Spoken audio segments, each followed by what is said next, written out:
আর একটা জিনিস জানাতে চাই আমি এদের অথরিটিকে, এখনো অনেকেই জুয়ের অ্যানিমাল অ্যাডপ্ট করছে যারা এখন অবধি পৃথিবীতে আছে, কিন্তু হাবভাব কিন্তু পুরোপুরি বাঘের মতো। লায়নেস, রয়্যাল বেঙ্গল টাইগার, আইডিয়াই করতে পারবে না। জাস্ট একটা গ্লাসের ওপারে জ্যাগুয়ার। আর মাছটা কিন্তু খুবই কিউট। গার প্রজাতির সব থেকে বড় মাছ।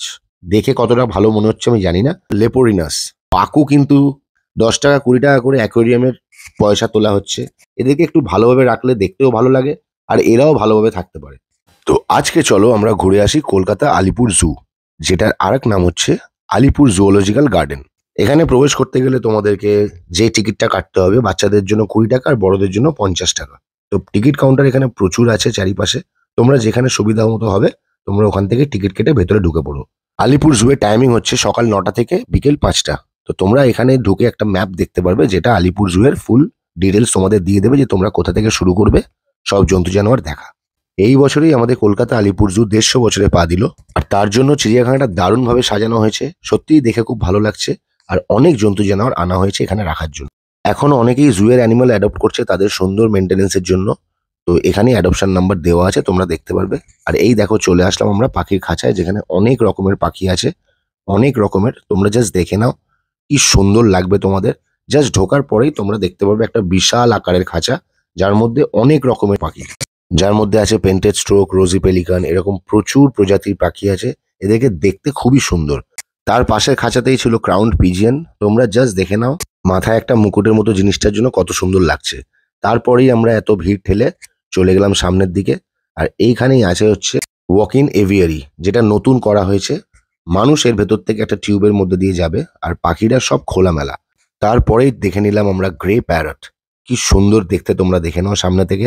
এদের আরেকটা নাম আছে কঙ্গো গ্রে প্যারট, বা অনেকে এদেরকে বলে আফ্রিকান গ্রে প্যারট। তারপরেই দেখে নাও সাদা ময়ূর, হোয়াইট পিকক, কি অদ্ভুত দেখতে। তারপরেই চলে আসলাম আমরা ব্লু অ্যান্ড গোল্ড ম্যাকাওয়ের খাঁচার সামনে। এরা হচ্ছে বড় সাইজের নিও ট্রপিক্যাল প্যারট, যাদের ম্যাক্সিমামই গায়ে ব্লু রংটা তোমরা পাবে, আর কিছুটা সুন্দরভাবে গোল্ডেন বেজ তোমরা দেখতে পাবে। আর এই দেখে নাও বন্ধুরা স্কারলেট ম্যাকাও, নামটাই কিন্তু দারুণ, স্কারলেট। এদেরকে ম্যাক্সিমাম পাওয়া যায় আমেরিকায়, আর এরা থাকে হচ্ছে দারুণ একটা পরিবেশে। আর এই দেখে নাও গ্রেট ইন্ডিয়ান হর্নবিল, এদের জাস্ট ঠোঁটটা তোমরা দেখে নাও। আর এই হচ্ছে হুডেড ভালচার, মানে মাথার ওপরে ঠিক মনে হবে যেন একটা হুড, একটা টুপি পরে আছে। আর তারপরেই চলে আসলো হচ্ছে ব্ল্যাক ভালচার, কালো শকুন। আর এই হচ্ছে আমাদের national bird Indian P foul, যা দেখতে দারুণ সুন্দর। তোমরা সামনে থেকে দেখলে জাস্ট মুগ্ধ হয়ে যাবে এর কালারে। এর ডানার কালার যা যা আছে তোমাদের দারুণ লাগবে। তারপরে চাইনিজ ফিজেন্টের সামনে চলে আসলাম। খুবই সুন্দর দেখতে, দেখতে অনেকটাই চাইনিজ কিনা তোমরা বলে দাও, কিন্তু এই পাখিটা কিন্তু খুবই সুন্দর। এদের আরেকটা নাম আছে সিলভার ফিজেন্ট। তারপরেই হচ্ছে গোল্ডেন ফিজেন্ট। জাস্ট লুকসটা তোমরা দেখে নাও বন্ধুরা, পুরো বডিটা রেড আর মাথার ওপরে একটা গোল্ডেন, কি সুন্দরভাবে করা। খুবই সুন্দর দেখতে এই পাখিটাকে। তারপরেই আমরা চলে আসলাম এশিয়ান এলিফ্যান্টের সামনে। এই হাতিগুলোর কিন্তু বেশি বয়স ছিল না, কিন্তু খুবই সুন্দর ছিল আর ভালোই বড় ছিল সাইজে। আলিপুর জুয়ের ভেতরে কিন্তু তোমরা এসে বেশ অনেকটাই সময় ভালোভাবে কাটাতে পারবে, আর অনেক ভালো ভালো জন্তু জানোয়ার তোমরা এখন দেখতে পাবে। আমরা বেশ অনেকটা ঘুরতে ঘুরতে চলে আসলাম জিরাফের খাঁচার সামনে। তো দেখে নাও কত বড় প্রাণী। জিরাফ হচ্ছে সব থেকে লার্জ আফ্রিকান হুডেড ম্যামল, যারা এখন অবধি পৃথিবীতে আছে। এদেরকে দেখতে কিন্তু অদ্ভুত, বিশাল আকার, কিন্তু পুরোপুরি ভেজ, আর খুবই শান্ত। একটা আলাদাই সৃষ্টি ভগবানের। খুবই ভালো লাগলো জিরাফের খাঁচার সামনে আমরা অনেকক্ষণ দাঁড়ালাম। এখানে অনেকগুলো জিরাফ ছিল একসাথে, সব নিজেদের মধ্যে খেলাখেলি করছিল। তারপরে আমরা চলে আসলাম ওয়াইল্ড ক্যাটের খাঁচার সামনে। দেখে নাও বেড়াল, কিন্তু হাবভাব কিন্তু পুরোপুরি বাঘের মতো। এমনি এমনি বলে বাঘের মাসি। আর এই দেখে নাও তোমরা লায়নেস, এই হচ্ছে সিংহী। সিংহ দেখতে পাইনি, মনে হয় রেস্ট নিচ্ছিল। তো সিংহীর দর্শন তোমরা করে নাও বন্ধুরা। চিড়িয়াখানায় এসছো, সিংহ দেখবে না, বাঘ দেখবে না, তা কি হয়? এখানে এই সিংহীটা অনেকক্ষণ ধরে পাইচারি করছিল। তারপরে আমরা চলে গেলাম রয়্যাল বেঙ্গল টাইগারের খাঁচার সামনে। এই একটা আলাদাই ক্যারিশমা। যতক্ষণ না সামনে থেকে তোমরা দেখছো, সামনে থেকে মানে খাঁচার ভেতর থেকে কিন্তু ক্লোজ, ততক্ষণ তোমরা এর অ্যাটিটিউড আর এর পার্সোনালিটি আইডিয়াই করতে পারবে না। একটা আলাদাই স্টাইল। এরপর আমরা চলে আসলাম জ্যাগুয়ারের খাঁচার সামনে। সত্যি এখন চিড়িয়াখানায় গেলে তোমরা বেশ ভালোভাবে সব জন্তু জানোয়ার দেখতে পাবে। জাস্ট দেখে নাও জ্যাগুয়ারটা কত সামনে থেকে আমরা দেখছি। জাস্ট একটা গ্লাসের ওপারে জ্যাগুয়ার, আর বেশ বড় সাইজের ছিল। তো এই ছিল আমাদের ছোট্ট করে জুওলজিক্যাল গার্ডেন ঘোরা, আর তোমাদের সাথে শেয়ার করলাম। কেমন হয়েছে তোমরা অবশ্যই জানাও। তারপরেই আমরা চলে আসলাম উল্টো দিকে অ্যাকোয়ারিয়ামের সামনে, আর অ্যাকোয়ারিয়ামে এসেই দেখে নিলাম গ্রিন টেরার মাছটা। কি অপূর্ব সুন্দর কালার, তোমরা একবার খালি দেখে নাও। আর এইগুলো হচ্ছে টেক্সাস সিক্লিড, খুবই সুন্দর দেখতে কিন্তু এই মাছগুলো। মাছ যাদের ভালো লাগে তাদের কিন্তু অবশ্যই এই জায়গাটা এসে বেশ ভালো লাগবে।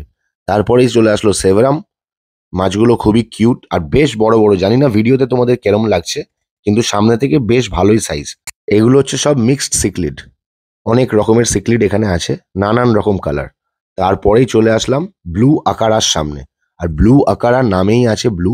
তো তোমরা গায়ের কালারের গ্লেজটা খালি দেখে নাও একবার, জাস্ট নানান রকম অ্যাঙ্গেলে নানান রকম কালার, একটা আলাদাই ইলিউশন তোমাদের দেখে মনে হবে। আর এই মাছগুলোর নাম হচ্ছে ফায়ার মাউথ সিক্লিড। কি দারুণ দারুণ সৃষ্টি, হ্যাঁ। তারপরেই আমরা চলে আসলাম ব্যানানা সিক্লিডের সামনে, আর মাছটা কিন্তু খুবই কিউট। দেখতে দেখতে আমরা পৌঁছে গেলাম অ্যালিগেটর গাড়ের সামনে। আর অ্যালিগেটর গাড় হচ্ছে গাড় প্রজাতির সব থেকে বড় মাছ, আর নর্থ আমেরিকায় এদেরকে সব থেকে বড় ফ্রেশ ওয়াটার ফিশ বলে মানা হয়। তারপরেই চলে আসলাম সিলভার অ্যারোয়ানা, যেটা আমাদের কাছে খুবই জনপ্রিয় আর দেখতে খুবই দারুণ। তোমরা জাস্ট দেখে নাও সামনে থেকে। আর সত্যি এই মাছগুলোর সাইজ কিন্তু খুবই খুবই বড়। দেখে কতটা ভালো মনে হচ্ছে আমি জানি না, তবে মাছগুলোর সাইজ কিন্তু খুবই বড়। এইটা হচ্ছে ভেজা মাছগুলো। এখানে দারুণ দারুণ প্রকৃতির মাছ আছে এখানে, তোমরা দেখে কিন্তু খুব ভালো টাইম স্পেন্ড করবে। আর এই মাছটাকে দেখে নাও, লেপোরিনাস, মানে জাস্ট লেপার্ডের মতো একটা স্ট্রাইপ। কি সুন্দর দেখতে, তোমাদের দারুণ লাগবে। আর পাকু কিন্তু তোমরা অবশ্যই দেখতে ভুলো না, বড় বড় পাকু আছে এই অ্যাকোরিয়ামে। আর প্যারট তো ভর্তি, প্রচুর রকমের প্যারট আছে, খুব সুন্দর সুন্দর আর বেশ ভালো সাইজের। আর অবশ্যই তোমরা এইগুলো কিন্তু দেখো, মিস করো না। বন্ধুরা, এখন চলে আসলাম জায়ান্ট গোরামির সামনে। আর একটা জিনিস জানাতে চাই আমি এদের অথরিটিকে, জুওলজিক্যাল অথরিটিকে, সেটা হচ্ছে 10 টাকা 20 টাকা করে অ্যাকোয়ারিয়ামের পয়সা তোলা হচ্ছে। কাইন্ডলি একটু অ্যাকোয়ারিয়ামের বডি বা অ্যাকোয়ারিয়ামের ভেতরের একটু ভালো করে মেনটেন করলে কোনো ক্ষতি হয় না। কারণ এত ভালো ভালো মাছ, এত বড় বড় মাছ, এদেরকে একটু ভালোভাবে রাখলে দেখতেও ভালো লাগে আর এরাও ভালোভাবে থাকতে পারে। এই হচ্ছে ফ্লাওয়ার হর্ন মাছের রূপটা, জাস্ট তোমরা দেখে নাও বন্ধুরা, মানে জাস্ট ফ্ললেস, কি সুন্দর দেখতে। তোমাদের খুব ভালো টাইম কাটবে বাচ্চাদের সাথে যদি তোমরা আসো, আরো ভালো টাইম কাটাবে আর ওদেরও খুব ভালো টাইম কাটবে। এই মাছটা হচ্ছে টিন ফয়েল বার্ব, আর এরা সবই ফ্রেশ ওয়াটার ফিশ। এই ছিল আজকে জুওলজিক্যাল গার্ডেনের ব্লগ। আর তোমাদের যদি ভিডিওটা ভালো লাগে তাহলে অবশ্যই কিন্তু ফলো করতে ভুলো না।